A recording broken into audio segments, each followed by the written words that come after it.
Welcome to Depictions Media Radio.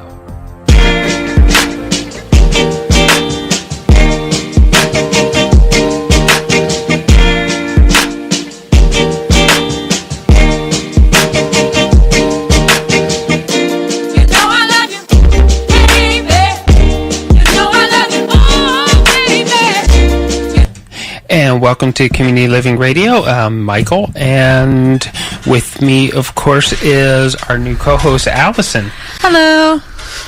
So today we are going to have a show with, I guess, Robyn Wyman. So, Robyn, are you there? I'm here. Hey. Okay. So we have with us live on the phone, Robyn Wyman of the Circle of Life Center. And Robyn, why don't you tell us a little bit about Circle of Life and what you're all about with that? Okay, I'd love to. And I wanted to just say, Michael, thank you very much for having me today. It's a pleasure to be invited on, and I do love to talk about what I'm doing and educate people on beginning and end of life. But I'll just share what I do. Circle of Life, I developed that in 2015, and what I do is I support people who are going through very challenging transitions, and I specifically focus on beginning of life, end of life, and grief. So in beginning of life, I'll support women who are pregnant and after they've had the baby, and I support them emotionally and physically with issues that are going on, because it can be quite challenging for new mums. And I also work with people at the end of life and their families, and a lot of times I'm finding a lot of my work is going into grief because people aren't processing as someone's passing, and we've got so many issues around end of life and death. So that's me in a nutshell, and I support people using holistic methods. So I use natural remedies, herbs, essential oils, and the flower essences. I do a lot of energy work with people, as well as coaching and talk therapy. Cool. So, I always like to start off with the very beginnings of things. And how did you actually get started doing this? What's the story behind all this? Well, we have to go back quite a few years in my life. I was 27 years old, and I was a mom of, my child was 1 year old. I had a beautiful 1-year-old boy. And what happened was my sister was diagnosed with a malignant brain tumor. And she was 23 at the time. And as you can imagine, it rocked our family to the core, and nobody knew how to cope or deal with anything. I mean, she fought very hard, and it was very challenging to see her go through what she went through. And she died 2 years later when she was 25. And I was 29 at the time. And 5 weeks after she died, I gave birth to my second child, little girl.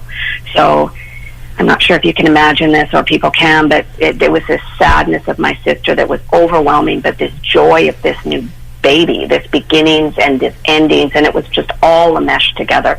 It was very surreal, and this time when I think back about it, I would call it was bittersweet for me. So we just sort of were working our way through that, and I just say it's like a door open, because I'm not sure what went on, but, the universe works how it works. And in the next 6 years, my aunt and uncle, both my grandmas, my mom, and a close family friend all died. And I also gave birth to my third child. So I was 36, and young mom. My kids were young, and I had, for me it was both my grandmas, my mom, and my auntie.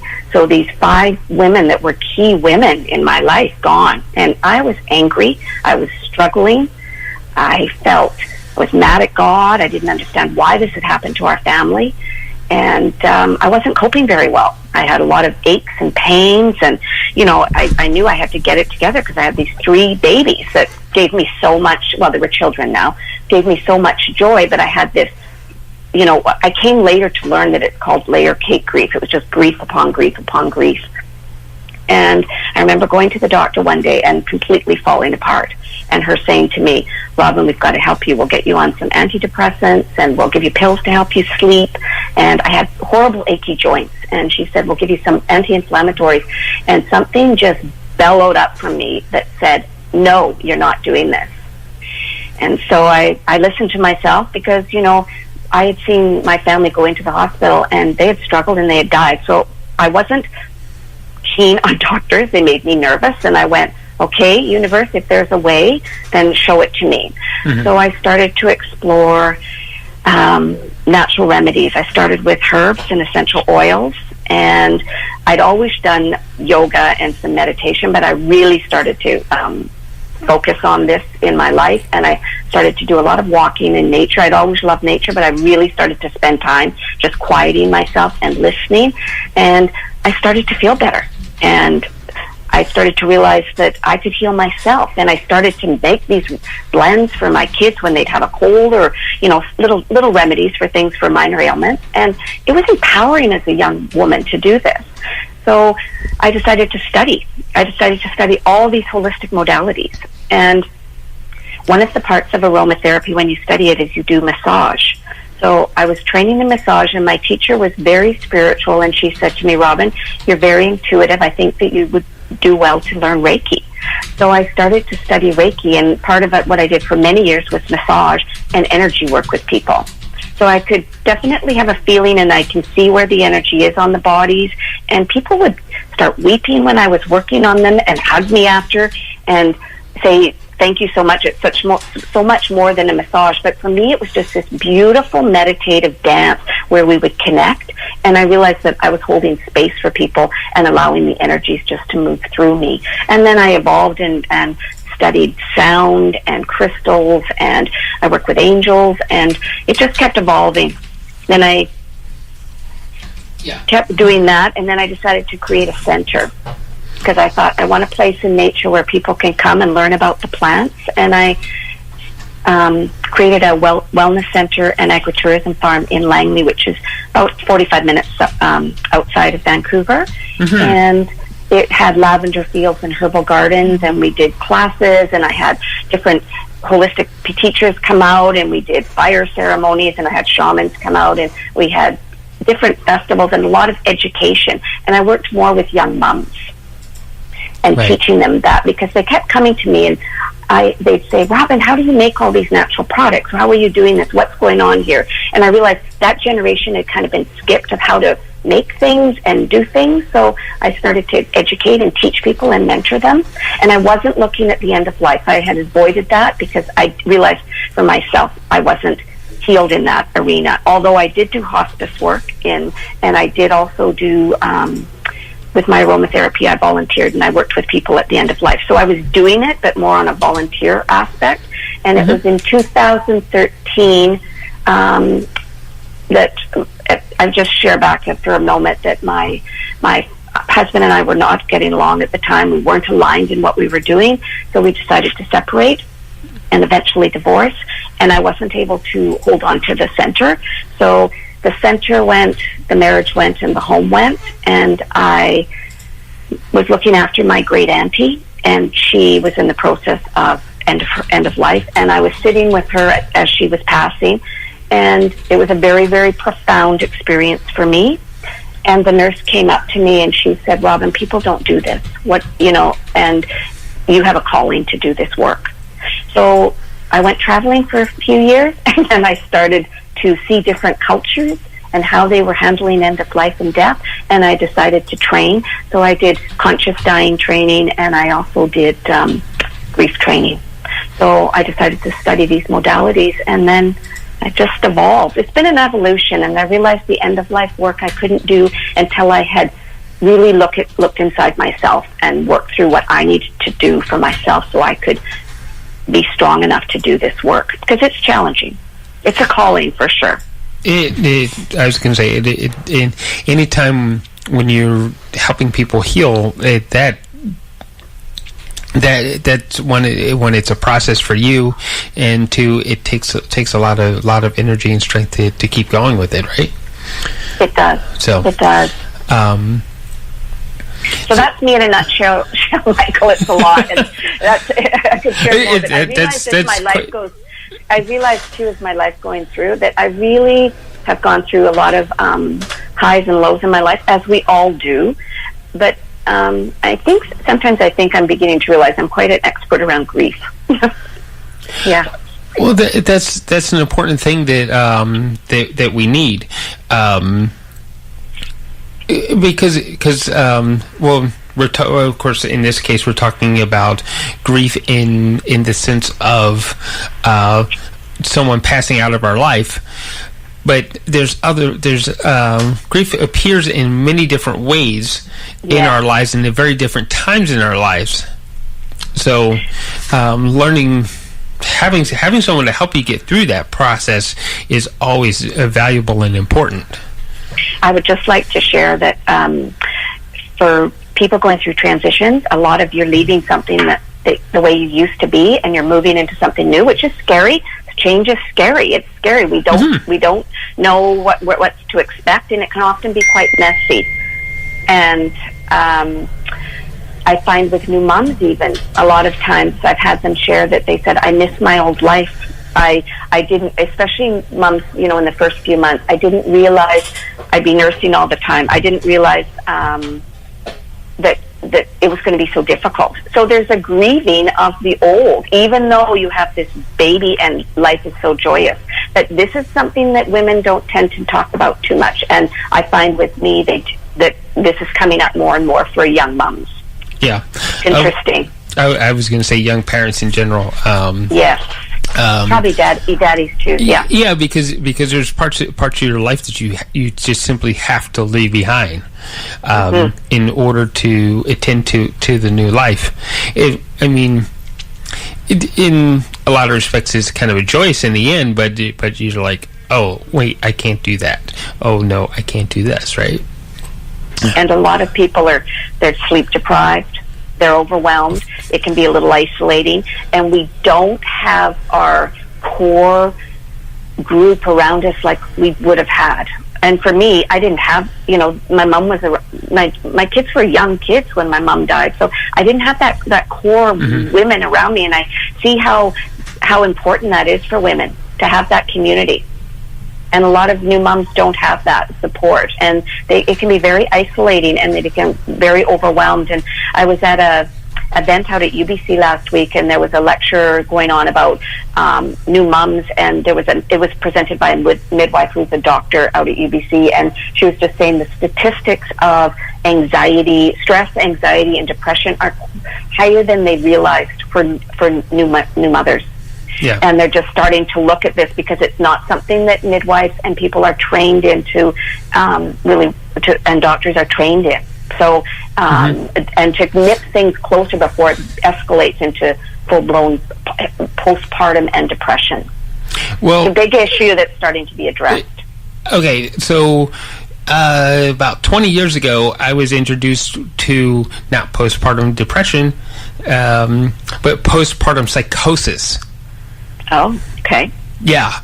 My ex-wife completely went off the deep end with a lot of things. A lot of it had to do with how my daughter was born.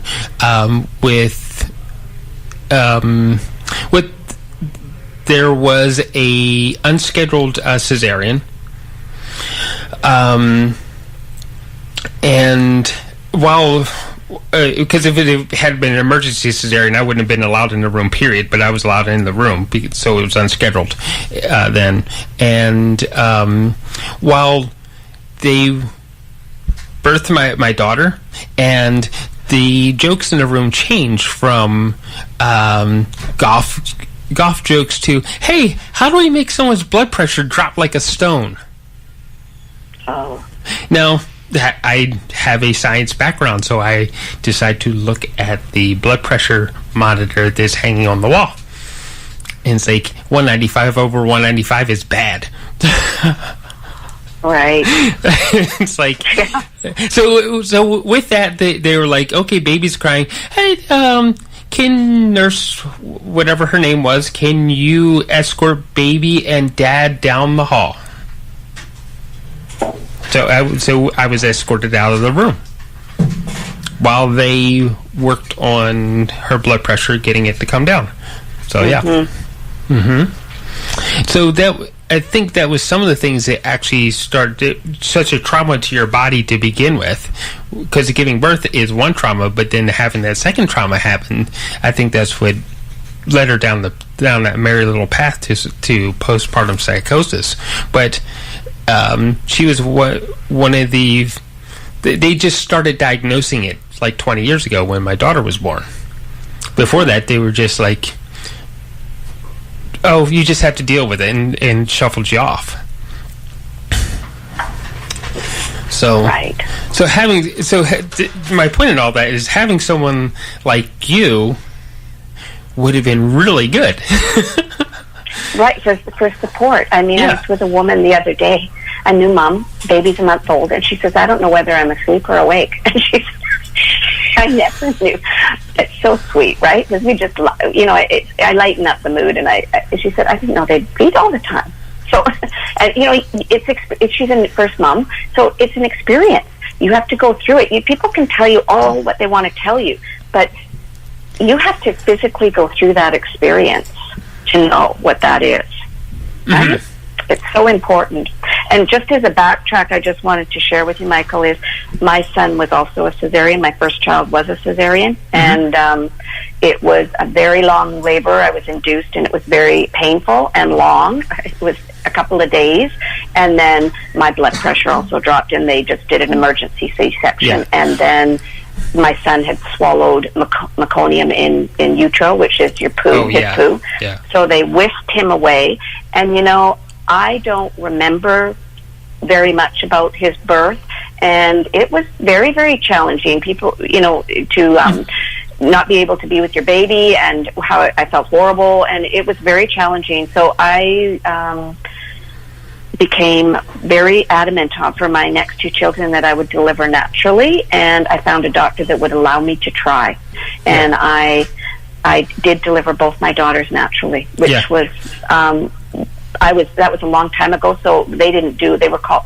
VBACs, and VBACs means natural delivery after a cesarean. So I was a forerunner for that too.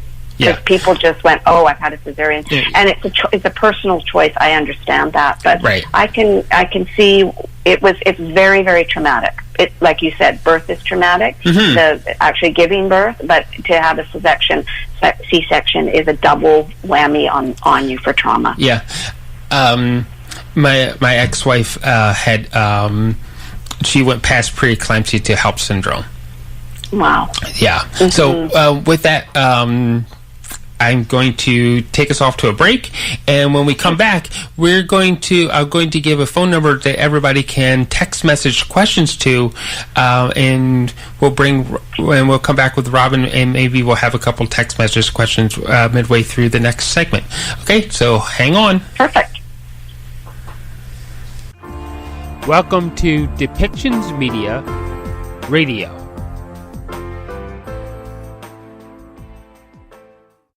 Diane Hume has a personal goal to help 1 million people find their dreams in abundance and fulfillment. I just attended Diane Hume's bootcamp, Live Your Life Now. And what I can say, for one day, it's some kind of transformational experience all of us got. It's shifting our mind, and it's awesome. I won't tell you too much because you have to experience that. And it's about dreams, about relationships with yourself, about affirmations, and about going to the next level. Come to the Dream Receivers Bootcamp and realize your dreams. Type in DianeHume.net right now.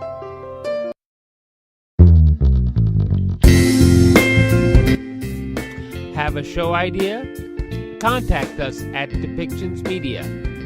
Email your show idea to michael@depictionsmedia.com today.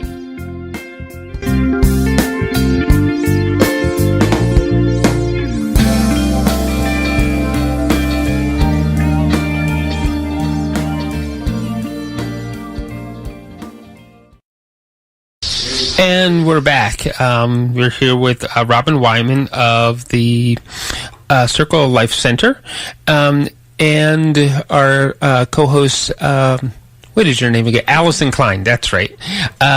So if you have any text message questions, you can text my phone at 778-389-6948, and we'll do our best to get some of those questions filtered through to Robyn as we move along. Okay, Robyn. I'm here. So I'm here. So we went through. There's some really beautiful things that happen at the time of birth, and then there's like some really, really scary things that can happen at the time of birth. Yeah. And we could go on and on about those stories. But let's move forward with some of the child here. Mom needs support. I should say young family needs support, because it's not always just mom that needs that support. Sometimes you might actually have to deal with the family as a whole, right? So often, the partners can sometimes struggle at different times, and if they're not getting enough sleep, and for dads, it can be, I don't know what to do and how to help, because baby is nursed by mom's caring for baby. Although I'm seeing a change, there's a lot of dads who are becoming, they want to be involved. So I'm working with a woman who she pumps at night, so the daddy feeds the baby at night, and he likes to change the diapers when he's at home, and it's quite lovely. I think as time passes, I see a lot of young parents walking around, a lot of dads with young kids, just daddies with the young kids, and there's just more involvement. I think it's lovely, and I think that's just a change of the time for more involvement and women working more, and just sort of that coming together. But definitely, it's a change in your whole life, and people don't always know how to walk through it. And for me, what I do is I support people emotionally, physically, and mentally. I help them with their space. So I teach people how to clear space and keep up, make your home that feeling very sacred for you. I mentor new mummies on how to make natural remedies for themselves and their families, and I'm really a proponent about using everything natural, getting all toxic and synthetics out of the home, because I think they do affect your health, and primarily the baby. So, and how to use these remedies for just, if you're feeling a little funky in the morning, you could just use a little bit of, in a diffuser, a few drops of orange essential oil, especially in Vancouver. I mean, it's a beautiful day today, but, we're going to get into that rainy, kind of funky weather that kind of makes people feel blah. And it just, using an orange oil in a few drops in a diffuser, it just lifts the mood. It's an antidepressant, and it just creates this calm feeling in the home. And this is what's so important, to have your home be your sanctuary and peaceful for you. I know when I was a baby, my mom learned how to make her own baby food instead of giving me the stuff out of the jars. Yeah. And now I love yams and sweet potatoes. That's great. I know I used to actually make baby food for my daughter. My son's not so much, because it just, other things were happening. My life was more on overwhelm than with my daughter, who was my first. So I used to make all of her baby food. It's, I think we've really got on to the track that what we're putting in our bodies is so important. But I studied aromatherapy, herbs. It's going on 20 years. So it's been a lot of education, especially with essential oils, because we didn't really realize that our skin is the largest organ of our body. So what you're putting on your skin is going into your body as well. But I'm seeing that there's a shift in that too in the last 5 years, to a lot more awareness around it. Although there's some concerns of how people are using oils specifically. Well, oils, essential oils are the same as medications. Yes, you can overdo it. When you look at plants, you think of it as I sort of go in the spectrum. So you've got your vegetables, so they're your food. Then you go into herbs. So, when you're making Italian food, you've got your thyme and your oregano.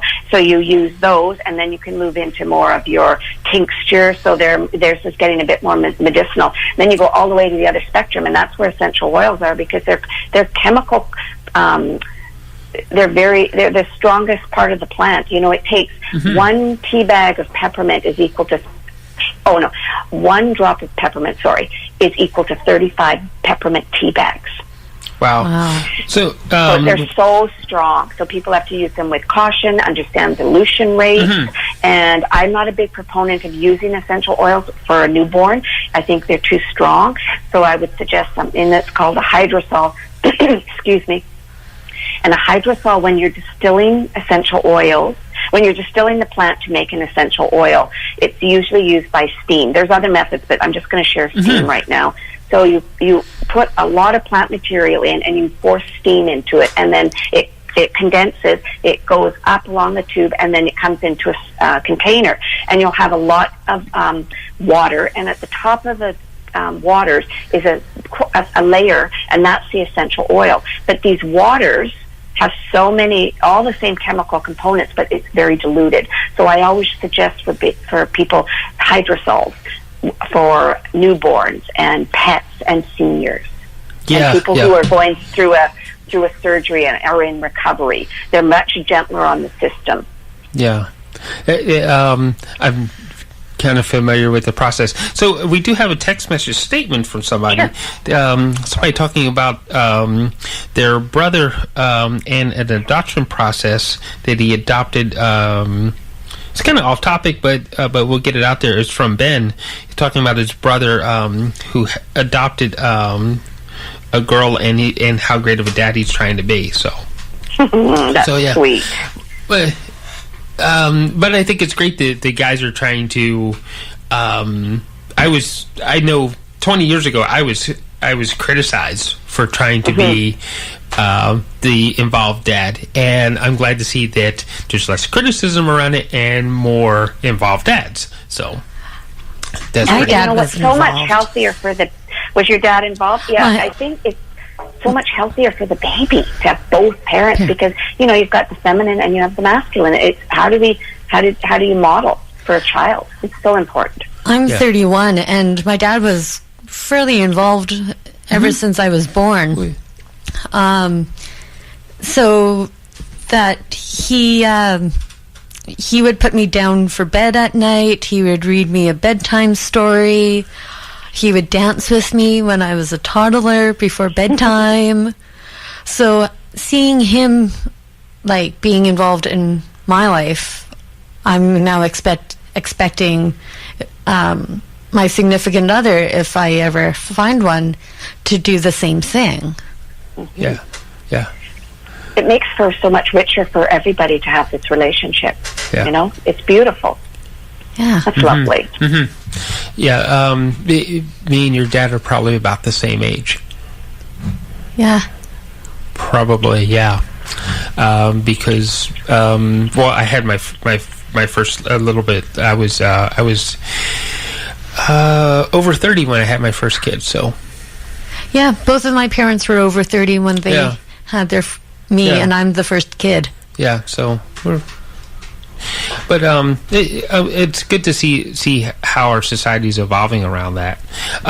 So, what are some of the services you did? The specific things that you would do for that new family. So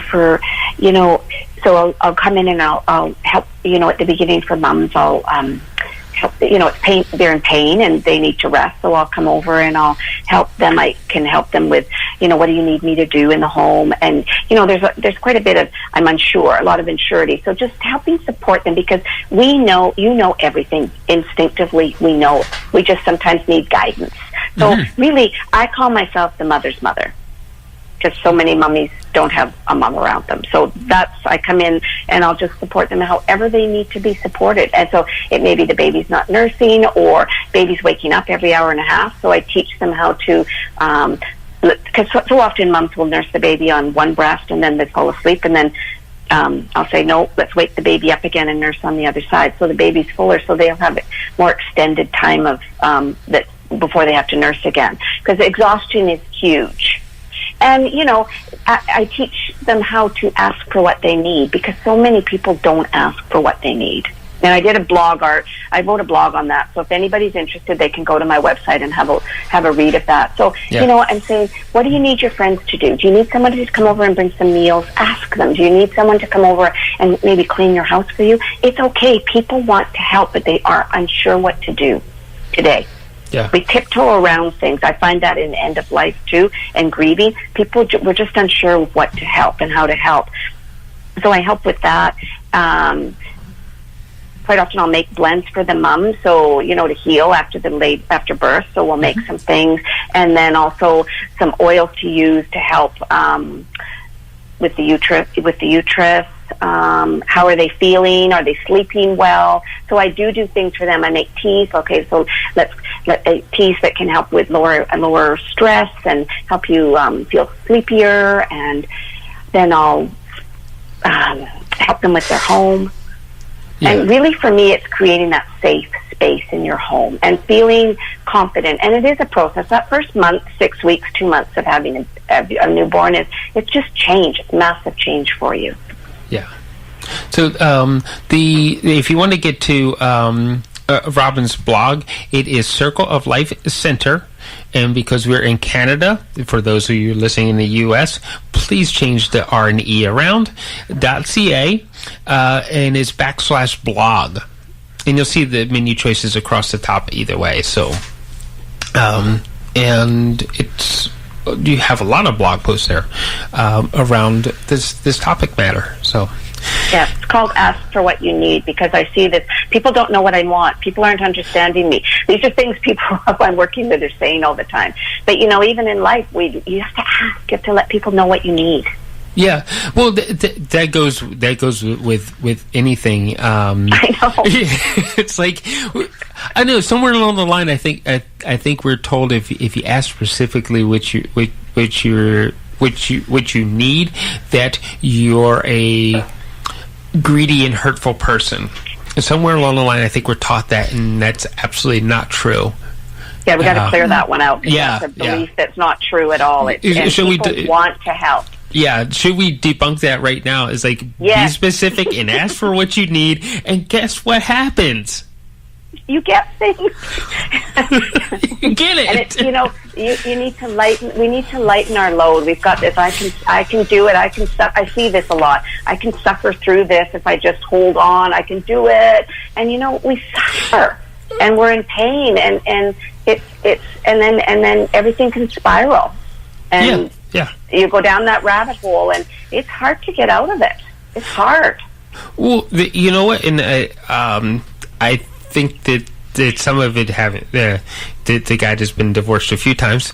I think that some of that non-communication about what our needs are leads to larger, more hurtful miscommunications.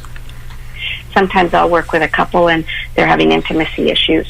So and it's really about communicating what's going on. Mm-hmm. Mm-hmm. You know, so much, and kindly. When I did, you know, I've always done, I've done healing work for so many years.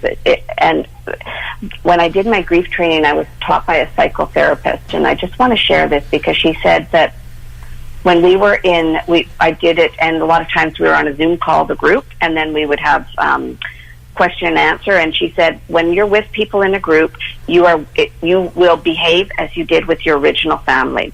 So specifically, I just want to share, at end of life, as someone's coming to the end of their life, often the family will come together and will play out the unresolved issues and the roles that we did as children and parents in the family, with the family dynamics. And she taught us always to communicate, and that if somebody in our group was irritating us or we were feeling a charge, to communicate that back to them. So it was a really good healing process for all of us in the group, as well as communicating in a kind, thoughtful way with someone. Instead of, you're pissing me off because you're doing this, it's just that you could say, I'm feeling upset right now from what you said, and can we discuss it? there's a much different way in how you communicate that with someone.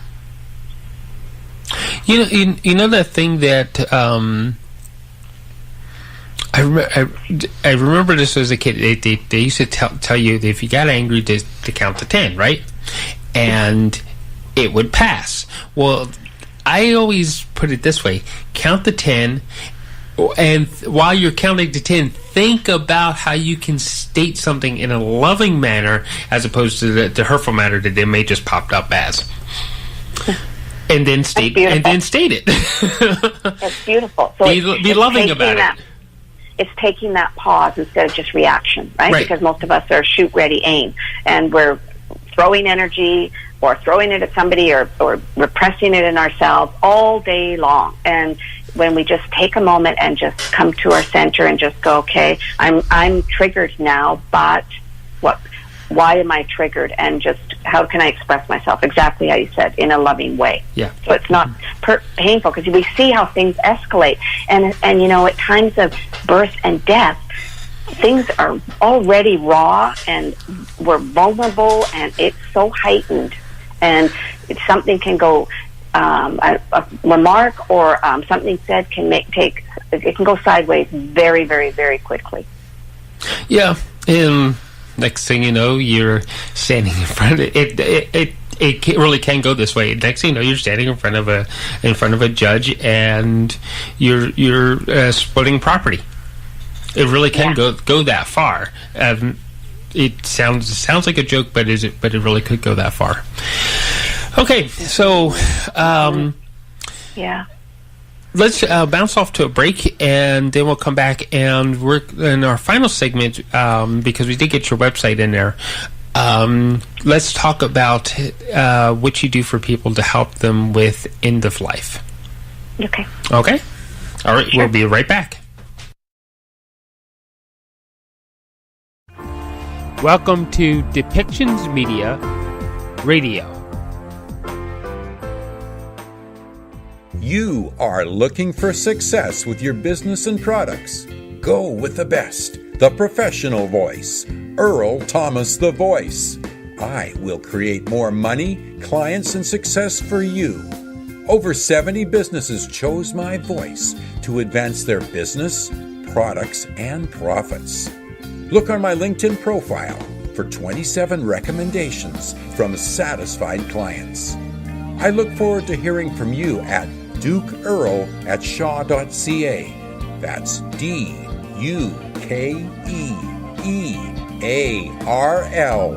@shaw.ca. I am Earl Thomas the Voice, creating vocal paradise for your exact needs.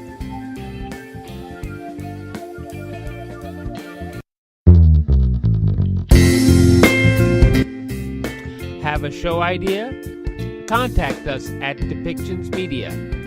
Email your show idea to Michael at depictionsmedia.com today.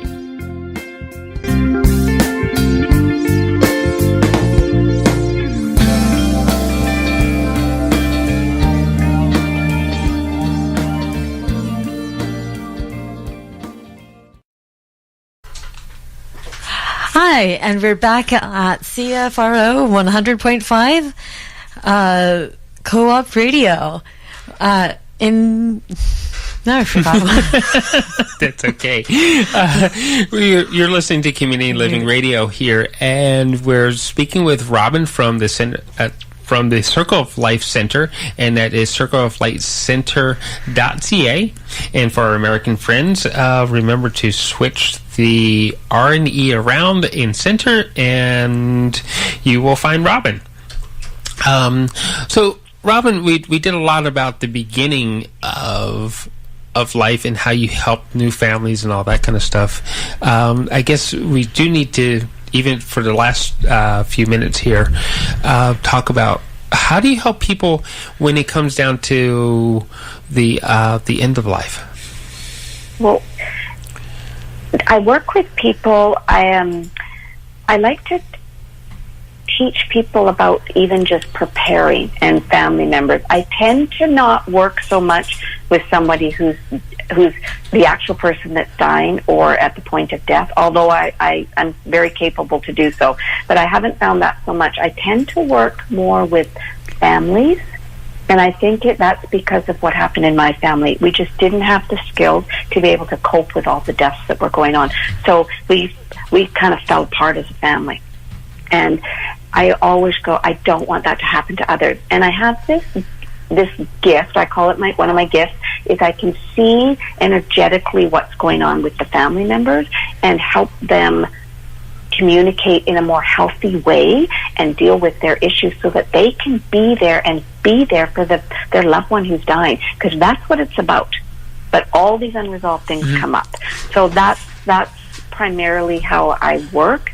I also I like to teach people about preparing, like thinking about, doing a life review and looking at where you've got some unresolved issues, and helping people with forgiveness work, and looking about, I was working with a woman the other day whose parents are aging. So she was asking me, we haven't talked about this, but their health isn't well. Her parents live in another country. So she was saying, what can I do to support them? So we were talking about, stuff that, do they have things in the home, like bars to help them up, or do they, I said, check their feet. Feet are huge for seniors, because when you have feet problems, then there's a chance of falling, and falling is a major thing for seniors that causes that downward spiral. Mm-hmm. And then I said, have you talked to your mom and dad about what their wishes are? I mean, do they want to be buried? Where do they, if they do, or do they want to be cremated? Where would they like to have their ashes kept? And she said, we haven't talked about any of this. So we just had a really good conversation around that. So I'm very open to talking to people about that. And I usually find it's the woman who will come to me, usually who's in the caregiver role, she's got aging parents and children, and maybe grandchildren. So she's that sandwich generation. Yeah. And I also work a lot with grief. Yeah. Grief. Well, we had a couple episodes ago, we had Rebecca Smith on from Surrey Hospice, and she was talking about all the different services they have that with palliative care and things like that. But one of the areas that they said that they actually do struggle in is that's great for the person who's leaving, but what about the person, the family that's staying, right? Right. So all the attention tends to go to and of course it makes sense, right? That struggles. Yeah. And then the person dies, and I just want to share, we are death phobic in the West.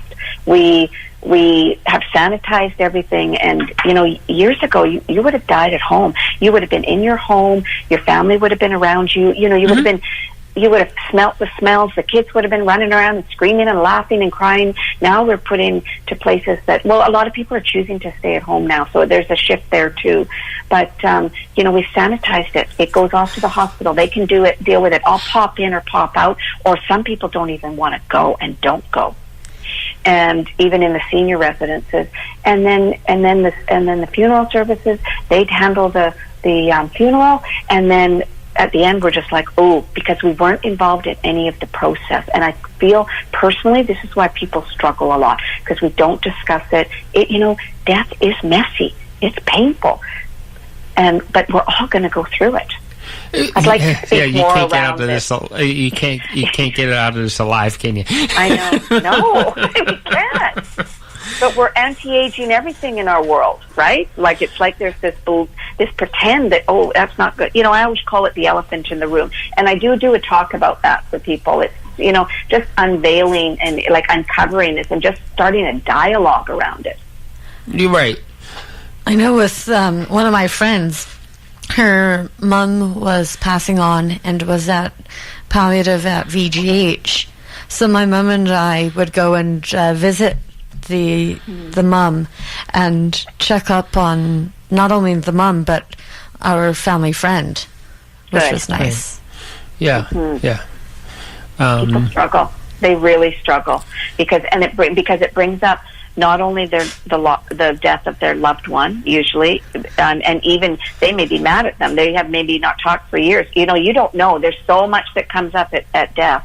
And we also are afraid to look at our own, as I just said. So it's all about our own mortality. That's coming up for us, too. Yeah. Well, there was an incident here at the station a while ago, and it was kind of how do we all have to deal with it, and we came together as a family here at the station because one of our own he died in the bathroom. Yeah. He died like I think it was like maybe it was 3 or 4 hours before I came on air. Yeah. And and one of our other broadcasters found him in the bathroom. He died. So it became a topic of talk of amongst ourselves. We didn't broadcast anything about it because the family asked us not to actually broadcast anything about his passing.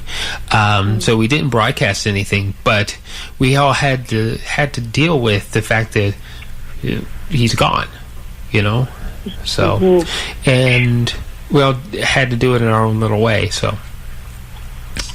Right, and I, you know, I'm glad you that there's the process that you come together as a group and you talk and you work and you heal through that because that's a traumatic event that happened, right? Yeah. That's very traumatic. Yeah. You know, people. Not every death is beautiful, laying in a bed with your family surrounded you and hugging and in love. It would be beautiful if it was, but it isn't. There's many different ways people die, and there's a lot of emotional issues around that for people, you know, whether they can be feeling guilty that they weren't there or they're angry that they've gone. I was angry at my mom, really angry at my mom, felt abandoned, and they may feel abandoned, they may feel resentment, there could be guilt that should have been there, I should have done something, or shame. Right? It's a complex, grief is complex, it's very complex, and people don't like to deal with it, so they'll use substance or recreational drugs or prescription drugs or other ways to medicate, but these don't solve the problem. Grief is very patient. It will wait for you until you're ready to deal with it. Oh, that's very true. You know, my wife and I, we've had to deal with a couple of deaths, and my wife helped me get through the fact that my stepdad had passed away. They lived back in the U.S. and I wasn't able to get out there, but my mom did tell me that the whole process for him, that the whole family was able to be there in a room with him, and my stepsisters, they were angry.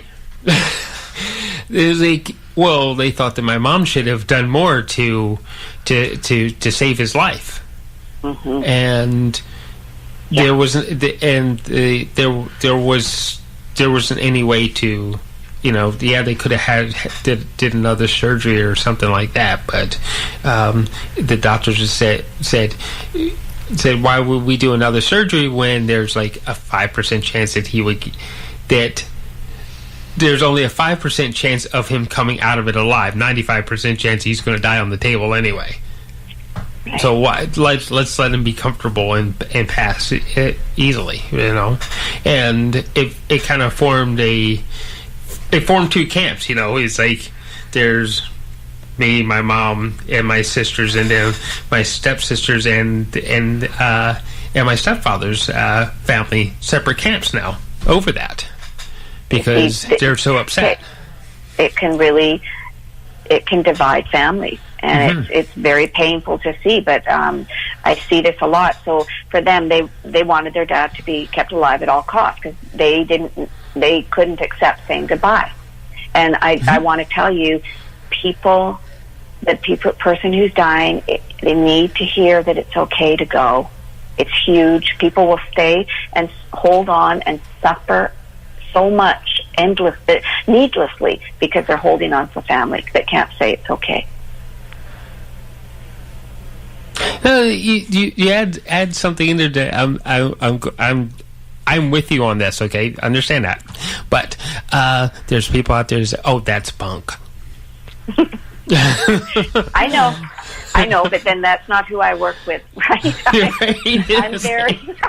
I'm very alternative in my way, and I work with people using natural methods, and I use energy work with people. So I'm not going to be a fit for everybody, and I listen to people and I let them share, but I also am very direct. I think of myself like a mom. Like sometimes it's gentle, and sometimes it's okay. That's enough now. We're going to deal with this way, and so I'll guide them to shift. So I'm not a fit for everybody, but I definitely I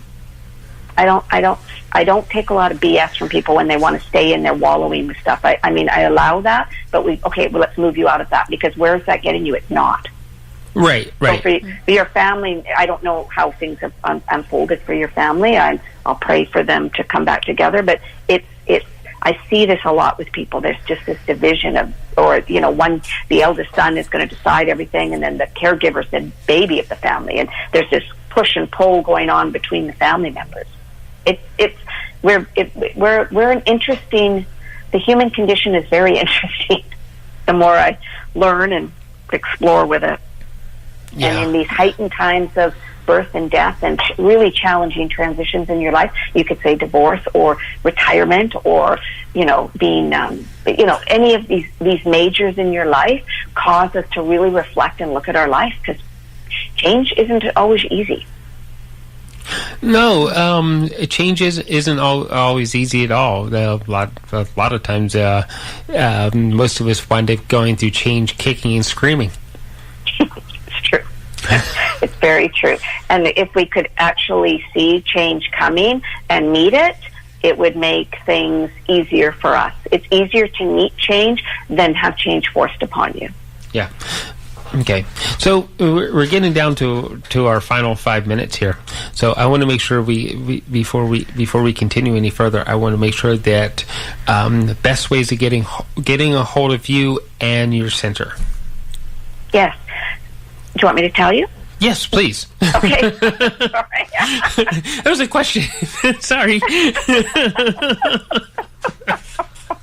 Okay, I'll tell you. So they can contact me at Circle of Life Centre, and Centre is spelled CENTRE, and that's .ca. So circleoflifecentre.ca.